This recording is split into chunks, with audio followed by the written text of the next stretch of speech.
is Edo Executive Platform, a program that is designed to bring to bear the policies and programs of Edo State government under the leadership of Mr. Godwin Obaseki. It will also provide accurate information about the developmental strides of the government in all the sectors of the state.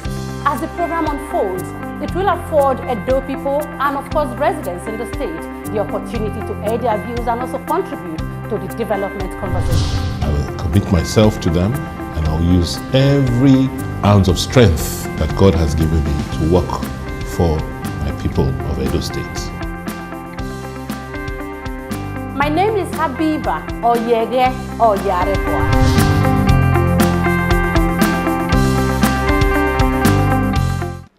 Arts, culture and tourism is one of the pillars of the development themes of the Obaseki-led administration. Tourism is the highest employer of labor worldwide, and Edo is known for her rich cultural heritage and arts.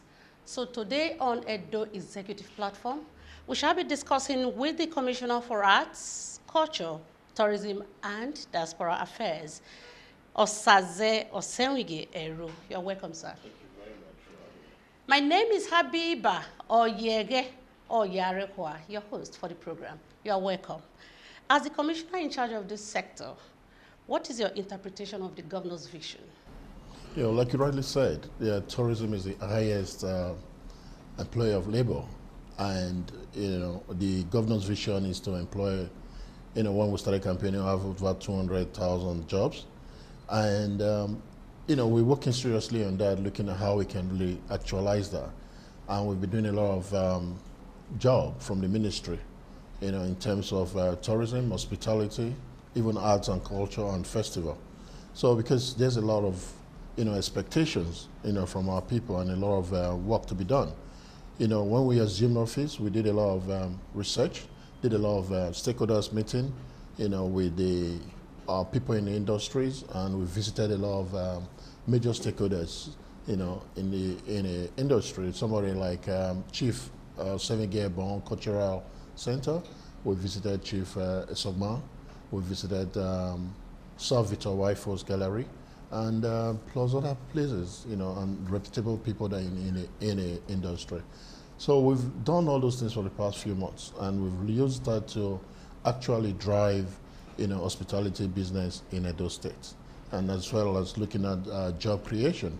Like you rightly said, Edo State is richly blessed with a lot of cultural heritage, that have been neglected. And we visited most of those tourist sites to bring them, revive them, rebrand them, and bring them up to world-class standard, so that we can use that to attract a lot of tourists into Edo State, which will, of course, create development in those areas once they are revived and rebrand, and create revenue for government, and at the same time, job opportunity for our teaming youths. So it's key in the business. I want to recapture some of the experiences while you visited those sites, because I remember I was going through your phone not too long ago, and then you showed me a particular site. Would you like to recall that experience? Does it give you any feeling of euphoria, kind of? No, yeah, I mean, if you talk about that particular site, you were talking about is the Sokmomba Resort Island, less than 45 minutes drive from here. We visited a place, the water was crystal clear, blue, lovely.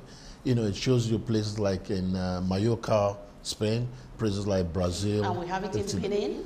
Benin, in Edo State, in Orion local government. Sokmomba Road, less than 45 minutes drive from here. And that place is key because, since we put it on our Facebook, the ministry's Facebook page, we've got a lot of contact from abroad. People reaching us, telling us, oh, what can they do with that place? And the ministry has already developed a vision for that, because we're looking at that, we can turn it into a proper resort, relaxation place for people to come in. Instead of going to Lagos and all those beaches in Lagos, we can actually develop our own Edo here. It's natural, it's peaceful, it's clean, it's lovely. And we're looking at it, with that, we're able to develop that area. We're able to create job opportunity, for our people, at least a minimum of 500 people, youths or people will be employed there.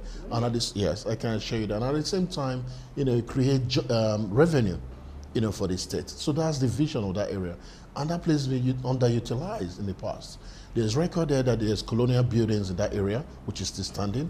And during Ogbemudia, late Dr. Ogbemudia's time as governor of blessed memory, he actually had about 2 ESCO meetings there. His guest house is still standing there. His, the way he designed that place, and the little tennis court that he used to go there for relaxation. There's time, history as well that Europeans, the white people actually come there, did their, relax there, do their surfing, skateboarding and all of things in that river. So it's something that we discovered, and it's part of the ministry's tourist sites. So that was the reason why we actually went there. And the place is beautiful. So those are areas that we'll be looking at, for foreign investors to come and invest in. And after visiting that place, we put it on our Facebook page, like I said, and we've got a lot of contacts. People contacting us to say, is this actually Edo State? What are the potentials of this place? I've got somebody who called from the US and said, well, he has money to come and invest there. Oh, yeah? Yes, so those are opportunities. And when I told Mr. Governor, he was so excited about it. And you are looking so excited. I'm excited because I know the potentials of that place. I know how lovely it's going to be if we're able to develop it. I'm excited because we are very lucky and privileged to have Mr. Governor, whose vision is into developing all those such tourist sites, whose vision is believed that through tourism, we're able to actualize a lot of job creation for our team youth and development for our states. We can use that to attract a lot of tourists into Edo State. The vision of the ministry is to look at, developing those tourist sites, bringing them to world-class standard, reviving and rebranding them, developing a website for it, so that people can actually appreciate and know what we have. So those are things that we're looking at. Like I keep saying, we're very lucky to have Mr. Governor, whose vision is key into those areas, using tourism as one of the tools for employment. And that the ministry is lucky to have you because you are looking all cultural. Thank you. No, you can't be preaching something and saying something else. You have to act it. You have to show it. You love your job. I'm passionate about it. When we're, training, immediately we're employed, appointed as commissioners, we're taken to Lagos. And we have key holders talking to us. And one of the major key holders I take home from that retreat was having Donald His Excellency Donald, former governor of Cross River State, as a guest speaker, and one of the guest speakers that talked to us. And the take home from that was, whatever ministry we're giving it to, we need to be passionate about it. We need to think, we need to plan, and we need to act. So that thing is stuck in my head, and that's why I'm using the ministry. So I'm very lucky, and my staff as well are living there. From the permanent secretary to the PA, the directors, the staffs, and even the cleaner. If you come to ministry and everybody is talking about tourism, which is very good, and that's the drive as well. I think I would like to visit that place. Now, what is being done to boost the bronze casters at Igu? And also, how do you look at revamping the Obakenzoa Cultural Center so that we can be using it as an event center for conferences, dramas, and all that? Fantastic. One of the trips we visited Igu bronze casters. We've have a continuous stakeholders meeting. We've done the first one. We didn't have the full people on board, and I told them that we'll give a date at a later date so that we'll have more people. One of the plans that Mr. Governor have and the vision that we have is to expose them. We'll take them to international exhibitions. We're making that arrangement, places like France, Brazil, Germany, and even America, where we can take, they can go with us, take them with their products, the artifacts and all that, expose them so that they have value for their money and look at the way, how to improve on what they are doing. We're looking at bringing mechanized method of processing those products so that it won't be through the hard labor that they used to. So there's a lot of engagement going on that. So I think with time, part of our road plan in our work plan is to work with them closely, engage them, develop them, expose, bring them up to world exposure through exhibition, international exhibition. So that's part of it. The, Edo Cultural Center is under the purview of the Benin Traditional Council, so it's not directly under the ministry. But we work with the Benin Traditional Council to see how we can, bring up that place to, to its full utility. If you look at the structure, it's beautiful. It was well, proper architectural work was done there. And what is going on there now, people keep asking questions. It's just temporary because of what the governor has, the vision to build terminal bus stations. So they're just using that place, on a temporary basis. With time, by the time the buses have moved out of that place, in collaboration with the Benin. Yeah, in collaboration with the Benin Traditional Council, with the ministry, we have a lot of good plans to work there. So it's within a short possible time, that place will, be fully used for its. Okay. We are hearing that the state government intends to develop 58 tourist centers. Is it true? Yeah, when I came aboard, I asked them, it's on record that 58? it's on record that we have 58 tourist sites registered with the ministry. So most times they misquote me when I say we're developing to a 58 tourist site.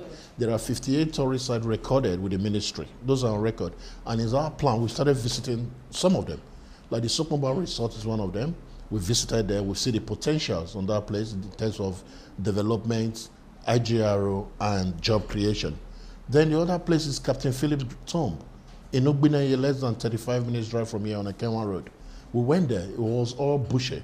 You know Captain Philip, the British man that caused the war in 1897 during the invasion of the British with Obavorame. Yes, we went there. And as we speak, the ministry have sent people there to clear the grass, to beautify it. You know, that's one of them as well. Then we've, identified, put a signpost so that when you are driving past, you actually know the location. Those were not there before. There's a big 2.5 meter signpost with indication of Captain Philip Tomb on the junction there so that it's easily accessible. And there's plan to beautify that place more because the last time it was visited was 20 years ago when the British ambassador to Nigeria came to unveil the plaque, which is still there. So the other place, close to that place, is the Obavorame's resting place before he was taken to Calabar. There's a hut built there as well, by His Royal Majesty Edo by Radiawa. Yeah, so that is built. So we've asked them to clear the grass around it, to beautify it so that we can preserve those places. We have the Ososo Hills in Akoko Edo. Oh, that's my local government. Oh, it's fantastic. Beautiful scenery. I went there during the Aba Festival in August, and I actually had lunch there, stayed the night there at the hills. Oh, yeah? In the night, we were seeing the beautiful scenery of Kogi State on the left and River Niger flowing on the right. So that's a beautiful place for tourists to come and appreciate what God has really blessed us with. Then you have the Crocodile Lakes in Lampese. You have the Amahor waterfalls in Igwebe, where you have the dirty water from Oriomo and the very clean water from Igwebe come together and flow parallel without mixing in Edo State. So these are beautiful places. You have the Somorika Hills, where you can actually go through a cave for like 10, 15, 20 minutes. Through the cave, and people living there. So these are natural tourist sites that God have blessed us with. Visiting those 58 tourist sites, we want to see the one that we can actually revive, rebrand, bring up to world-class standard, and the ones that are totally obsolete, don't get me wrong, I'm sure some have been neglected, then we'll do away without them. In our course of assumption my assumption as commissioner, we've discovered new ones which are now on records. So we are going to try to have proper documentation of all those tourist sites so that we have proper database, build a website for it to showcase what Edo State have.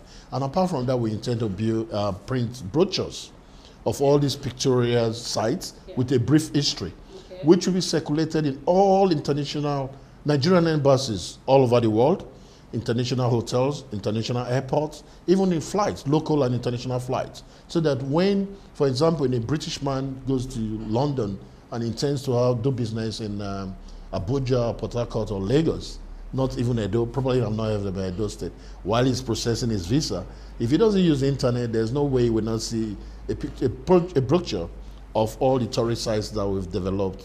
And by the time he goes through them, I'm sure he will see at least 20 of those tourists that will be attracted to him. And when he's planning to do this business, he have it in mind that, I need to see these tourist sites. So he will want to come to Edo State. And when he comes, of course, he's going to stay in the hotel, he's going to buy water, he's going to buy food, he's going to pay transport. And those money will be, we use that as a way of, enhancing our economy. Because it's the governor's vision to turn Edo State through tourism into an economic hub of Africa. We are working on all those ones. All right, if you're just joining us, this is Edo Executive Platform. We'll be right back. I will commit myself to them, and I'll use every ounce of strength that God has given me to work for my people of Edo State. My name is Habiba Oyegie-Ero.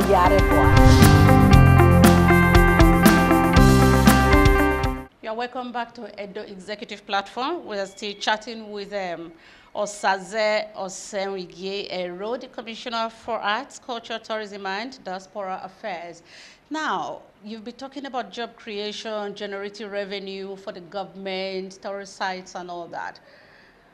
What plans do you have for the children? For children want to go out, they want to have fun. I've not heard you mention anything regarding our children. Fantastic. You know, we have plans for the kids. Apart from, you know, having fun, we're looking at ways of reviving our culture, which have been lost in the past. We work with the Ministry of Education through the Commissioner of Education, Dr. Adesotu, in collaboration with the Ministry of Arts and Culture to see how we can bring, you know, cultural troops, cultural clubs in school, so they have debates, we have, you know, teach our culture, let them know how to speak our language. We are very fortunate to have His Royal Majesty Omonoban Edo Okwakbolokbolo II, you know, who believes and is promoting our culture.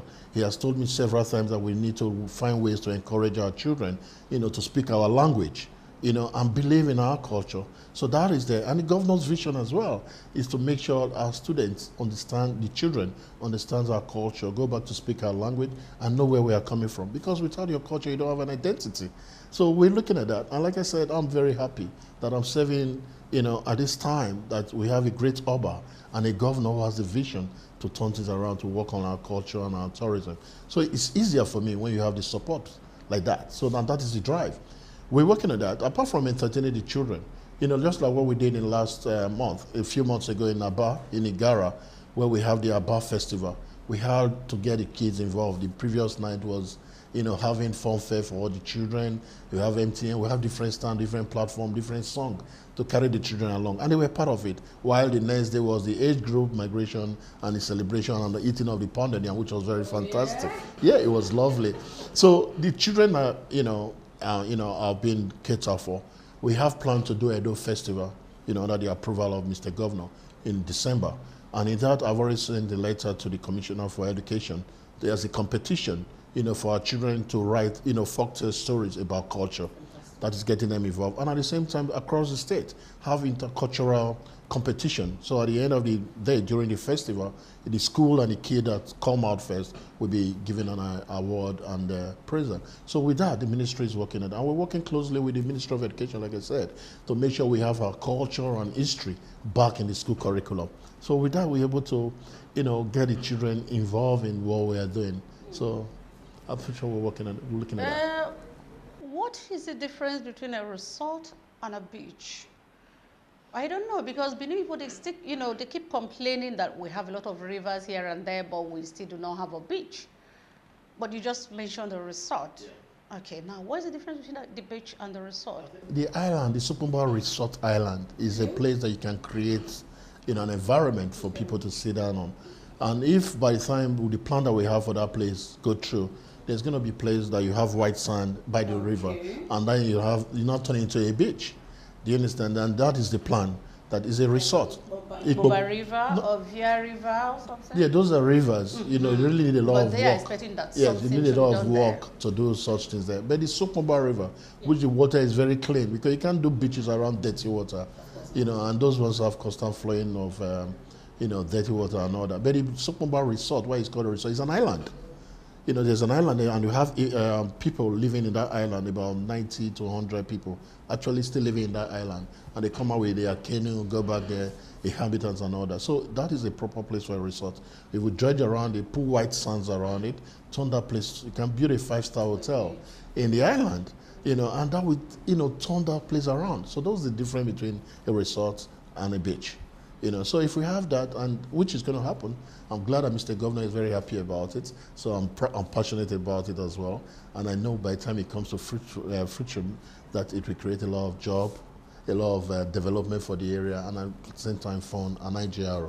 So that is it, my dear. What are you thinking about that? I'm seeing you taking shots of the resort, of the island. Yeah. While you are talking, is at the background, yeah, and you're showcasing it. Yes. How about something like that? I have it all planned already. Good. The short video clip of that island, the short video clip of Osaze Hills in Akoko Edo, and a short video clip of Captain Philip, great site, and the Obavora resting place. Because these are historical sites, you know, that were, you know, dated back to over 100 years ago. And these are the things that the tourists want to see. It's not just coming to see beautiful things. They want to know the history behind it. And it's important by the time you tell them that this is what actually caused the invasion in 1897, you know, the man where he was buried, his history, well, you know, even our stolen artifacts that were taken to UK and Germany and those places. They want to know about. They want to be associated. No, we're working on that. We're working on that. What about the moats in Benin? Beautiful. What is happening? Everybody is talking about the moats. And if you look at our roadmap, our work plan, and the vision of Mr. Governor is to make sure we beautify the moats, and it's doable. The ministry has done a lot. We brought in expatriates, you know, architects from Lagos and Abuja, you know, with their drone and, you know, professionals, you know, to visit the moats, and they've come up with the proposals. Part of the proposal is to, you know, excavate all the rubbish from the moats and plant green grass on it, you know, on some of the moats, on all the moats. Then have a bar, a local bar beside it that will employ somebody, and where people can sit down and have, you know, read the history about those moats, because they all have history. They're not just, you know, dog pits. So they have history, and we preserve that as one of our, you know, cultural heritage as well, sites. You know, and there's a big plan for that. Then we look at the ones behind Teddy Secular, you know, by Sokomba Junction, Teddy Secular, behind Edo College and ICC. That one is very long, and it's not been encroached fully on now. So by the time we excavate that and plant those green grass on it, we intend to have cable cars on it that will take you from one point to another. Oh, yeah? Yes, that's part of the plan. It's going to be through PPP. Government cannot fund all these things. Yeah, and by the time we do that, that will generate revenue again for government and for the palace, create employment, and at the same time create development entertainment as well. So that's the target. So it's doable, and as God will have it, we're very lucky to, you know, for me to let you know that UNESCO, the moats are UNESCO cultural, you know, heritage sites. On Saturday, I'm talking to the head. I'm going to speak to the head of UNESCO in Africa. I've gotten her contact. I've gotten her email address. She's not around right now, so I'm speaking to her on Saturday. So when she comes and tell her that this is the plan that we have for the moats, because I contacted UNESCO before and they said, well, they can't just jump into it when there's no plan. We have a proposal right now from the ministry that is going to be sent to UNESCO on the beautification of the Benin moats. So by the time we have that done, I'm sure Benin will be beautiful. So it's not going to cost government anything. We're getting there. We already have, you know, a foreign agency that is going to invest on that. Now, Benin is like a gateway to virtually all the states. You're coming from Lagos, you pass through Benin. You're coming from Abuja, you hit Benin. You're going, or you're coming from Port Harcourt, you hit Benin. Now, is there anything that your ministry can do to, you know, put something at each of the points to show that, yes, this is Benin and this is our heritage? I don't know. Are you sure you've not read my work plan before all these questions? No. You know, like I said again, Yes. we're very lucky and privileged to have His Royal Majesty, Omanobana Edo Kuapolopolo, you know, Baiwara II, a father, a dedicated discipliner and all that, and somebody that I believe in our culture. Yes.